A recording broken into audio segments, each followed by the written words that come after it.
और रुक करेंगे अगली खबर की ओर। राजधानी रायपुर से बड़ी खबर, जहां अनिल टुटेजा को सुप्रीम कोर्ट से बड़ा झटका लगा है। इसके साथ ही निरंजन दास को भी बिलासपुर हाईकोर्ट से बड़ा झटका लगा। दरअसल नए मामले में एफआईआर दर्ज पर रोक लगाने की याचिका लगाई गई थी, जिसे खारिज कर दिया गया है। निरंजन दास को हाईकोर्ट बिलासपुर ने जमानत से इनकार कर दिया है। मैं आपको बता दें कि छत्तीसगढ़ के 3,200 करोड़ के शराब घोटाले में दोनों आरोपी हैं और दोनों को ही बड़ा झटका लगा है। निरंजन दास को भी बिलासपुर हाईकोर्ट से बड़ा झटका लगा है। नए मामले में एफआईआर पर रोक लगाने की याचिका को खारिज कर दिया गया है, जहां आपको बता दें कि निरंजन दास को भी बिलासपुर हाईकोर्ट से बड़ा झटका लगा। राहुल ज्यादा जानकारी के साथ हमारे साथ जुड़ गए। राहुल, जिस तरह से देख रहे हैं शराब घोटाले के आरोपियों पर कहीं न कहीं लगातार मुश्किलें अब बढ़ती जा रही है। हाईकोर्ट सुप्रीम कोर्ट से बड़ा झटका।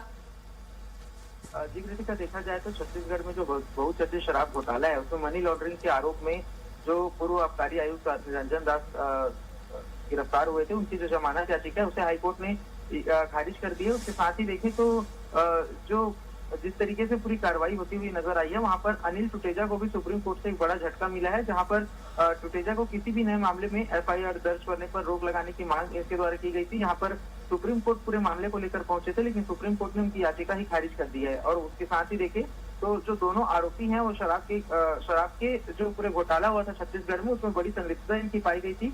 और यदि पूरा प्रकरण को देखा जाए तो इसमें काफी महत्वपूर्ण सहभागिता इन दोनों ही आरोपियों की रही है। और निरंजन दास ने हाईकोर्ट में 2 अलग अलग याचिकाएं दायर की थी, जिसमें एक जमानत अर्जी को लेकर के था और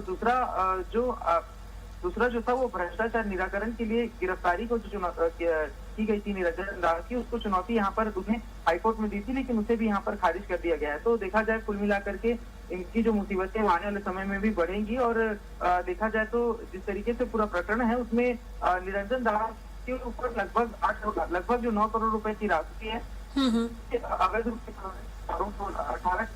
वो आरोप लगा था, जिसमें लगभग 9 करोड़ की जो राशि है उसे किया गया था। उनके पर आरोप था कि 18 करोड़ रुपए की अवैध जो कमाई है वो पूरे शराब घोटाले में इनके द्वारा की गई है। तो यहाँ पर जिस तरीके से हाईकोर्ट में सुनवाई हुई है तो दोनों आरोपी हैं, उनको राहत कहीं से भी मिलती हुई नजर नहीं आ रही है। बिल्कुल राहुल, लेकिन सियासी दृष्टिकोण से यदि देखें तो इस मामले को लेकर चूंकि छत्तीसगढ़ का सबसे ज्यादा चर्चित ये पूरा मामला रहा है, ऐसे में सियासी दृष्टिकोण से नजर डालें तो कितनी और इस मामले को लेकर समस्याएं बढ़ती चली जाएगी और कब इन्हें राहत मिलेगी?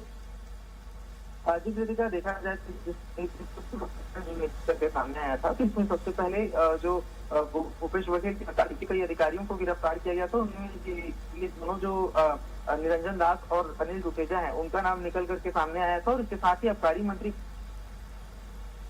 कई शामिल लोग थे, उनकी गिरफ्तारी हुई है, लेकिन धीरे धीरे करके कई ऐसे आरोपी थे जिन्हें जमानत बिल्कुल राहुल, कहीं ना कहीं मामला अब तूल पकड़ते जा रहा है और देखना होगा इस मामले का निपटारा किस तरह से होता है। बहुत शुक्रिया तमाम जानकारी के लिए।